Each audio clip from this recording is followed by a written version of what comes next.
the president of VIF, Mr. Ajit Dawal, my respected Advani ji, and my long and good friend, Professor Vaidyanathan. Professor Vaidyanathan is a person who can make the dull subject of economics interesting by sheer wit. I organize in different parts of the country what is called as the people who tweet to me. It's a fairly large number. And when I ask who should be invited, invariably the first name people say Vaidyanathan. And he keeps the audience for 1 hour laughing while putting in very serious ideas. And therefore, it's a great pleasure for me to come here and speak on behalf of this latest book of his. Now, there was a time when there was a very successful book by a person called Schumacher, who wrote Small is Beautiful. And in a sense, what Professor Vaidyanathan has done is revive that concept in Indian terms. And I think it's a very important thing for future planners in this country to get that central message of his, that the driving force has been and should be the small businesses, the self-employed, that category of people, if we really want to remove poverty and unemployment in the country. The Americans invented the integrated production system, where raw material will come in through one door and a final product will come out of the other door. And it involved huge infrastructure of factories, steel, cement, etc. But America had a shortage of labor, and the labor was expensive, and an abundance of capital. So that system suited the Americans. The Japanese, they saw that the Americans are spending so much on overheads that they decided to take the production structure and pull it apart. And for example, they started with the radio.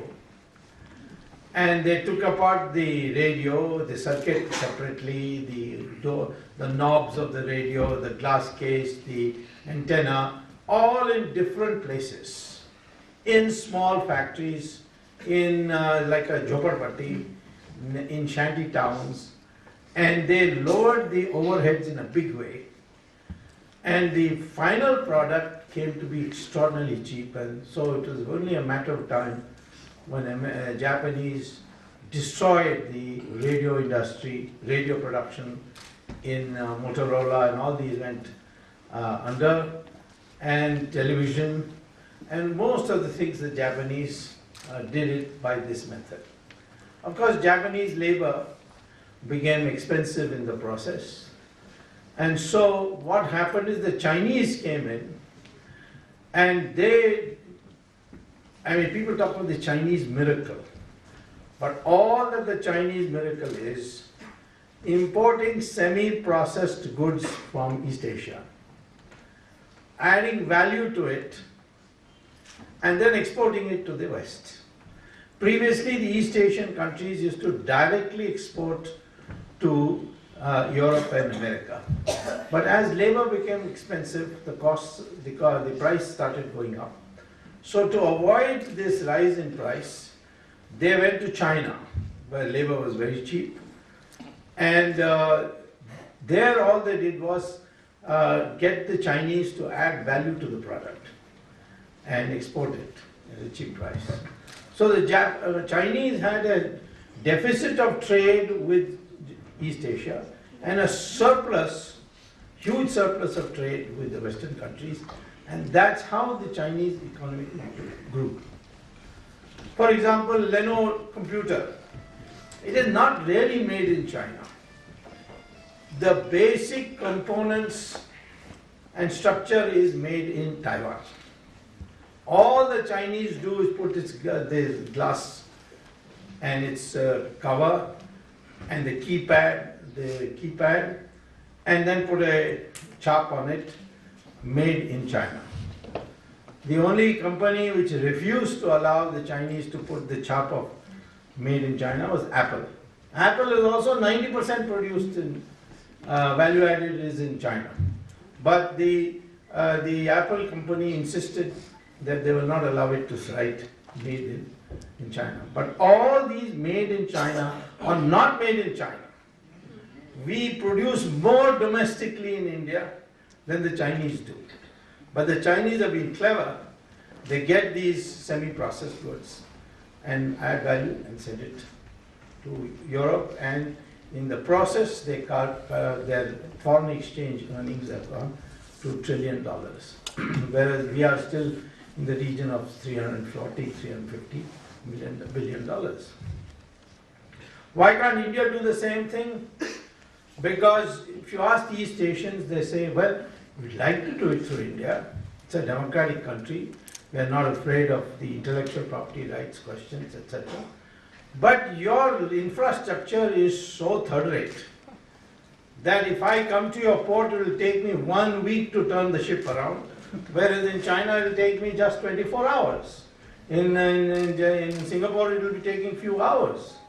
And the roads are full of potholes, then there is octroi, and then I have to, in China you have to pay only bribe to the top man, and then everything follows. Here you have to pay right from top all the way down. You get a clearance in the center, you can't get a clearance in the state. Electricity is with the state, land acquisition is with the state. So this mess is the reason. The day you put your act together, we will come through India. Why? We don't want to go through China. We never know when we'll get arrested or when we'll be accused of spying. We are more comfortable in India, but because it's not possible to do business. Why didn't India adopt this Japanese technology and then the Chinese method? Because in 1947, Jawaharlal Nehru adopted the Soviet economic model. I was totally unsuited for India because the Soviet economic model was based on the principle that you extract resources from agriculture and finance the industrialization program. And there was no room for exports and imports and all that. India, in 1947, the British had destroyed our agriculture. Why they destroyed it? Because in 1857, the peasantry supported the rebellion, or the war, what is called by Savarkar as the first war of independence. So they set up this organization of zamindars. They were all criminals. They told them, collect as much as you like, but give us a fixed amount every year for running the administration of India. So by 1947, our agriculture was bone dry. And it was that time we should have focused on agriculture. Given priority, I'm not saying don't think of industrialization, and develop agriculture. But the fascination with the Soviet economic model led us to a situation where our growth rate wouldn't grow more than 3 to 3.5% per year. But the communists were so ashamed of this growth rate, they called it the Hindu rate of growth. As if the Hindus were responsible for that growth rate. Anyway, but propaganda kept it alive. There is no inflation in Soviet Union, there is no poverty in Soviet Union, there is no unemployment in Soviet Union. Many communists used to tell me that. Later on I had the pleasure of telling them, now there is a fourth item also, there is no Soviet Union. It's broken up into 16 countries. The economic reform, which really the blueprints were drawn up when Chandrasekhar was Prime Minister, and he had assigned me this work because we were in a terrible mess in 1990. And I convinced him, although Mr. Chandrasekhar was a socialist, but he was a very practical person. And he said, Karo kuch, and we began the process. And I had, of course, the assistance of my Commerce Secretary, who was Montek Singh Ahluwalia, and we searched for an economist who will do our bidding and do the drafting. I searched and came to the conclusion the best person would be Manmohan Singh. And I got him from Geneva to come back. Manmohan Singh is very good when you give him a direction.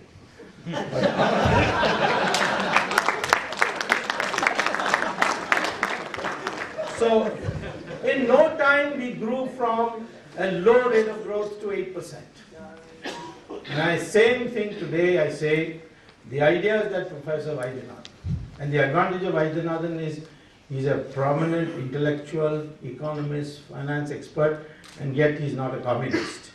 So, to find an intellectual who is not a communist is nowadays very difficult. So we have this rare commodity for Professor Vaidyanathan, the ideas is put in. I would say that there are three things that he has highlighted in his book.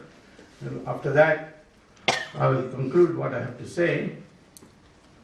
One is, he says, we have to accelerate our growth rate. We must grow at least 10% per year, maybe more, 12% per year. 10% was never a big thing. In fact, when I first came, Advaniji was president of Jansangh, and I prepared a blueprint to talk about the 10% growth rate that we can achieve without foreign aid. And this was agitated Mrs. Gandhi so much that on the floor of Parliament she abused me and called me Santa Claus, and of course made me famous as a consequence. But the fact is that Indian capacity is enormous. Take agriculture. 12 months of the year we can do agriculture. How many big countries can boast of that? Americans, 5 months they have snowfall. Europe, the same thing. Even China, 3/4 of China is under snow for 4 months. We are the only country which can grow agriculture, have agricultural crops all 12 months of the year. That means 3 crops. But we are growing only 1 crop for in 25% of the land. 1 extra crop, more than 1 crop in 25% of the land. The yield per acre is one of the lowest in the world in India. In our experimental plots of the Indian Council of Agricultural Research Institute and the Indian Council of Agricultural Research, we find on our experimental plots of experiment in our own country, we produce 7 times the national average in these experimental plots. We produce, we have what, 150 million cows. They produce an average of only 200 liters per year of milk. The one Israeli cow produces 11,000 liters per year. Imagine if 150 million cows produce the Israeli average, we would have enough milk to have bath in the morning. The abundance that you can create in India by generating entrepreneurship, innovations. These are something within our reach. We have got a young population which is below, the 70% of our population is below 35. Average age of an Indian is 26. Average age of a Chinese is 36. Thanks to that silly policy they followed on Western appreciation called one child per family policy, which they now have formally disowned in the latest Communist Party Congress. The average age of an American is 37, of a European is 46, of a Japanese is 50. But we have this young population which can be motivated by a good educational system to become entrepreneurs, stand on your own feet. That means our psychology has to change because we are very stability conscious. We are not risk oriented, we are risk averse. In Harvard, when I was teaching, my classes usually had students from many countries. At the end of the course, I would say, now that you are all going out to get jobs, what kind of a job would you look for? One where, like Bill Gates, do something risky, become a billionaire, or your risk fails and you fall flat on your face? Or would you like a job where every year your salary will increase by 5% and at the age of 60 you will get your pension and gratuity, and you can build a house and watch TV for the rest of your life. Would you like that kind of a life? Americans would ask me, what's the probability I'll fall flat on my face? But almost all the Indian students would say, we like the second job best. And I'll say, why? That is guaranteed poverty. Why would you do that? Say, but at least it is guaranteed.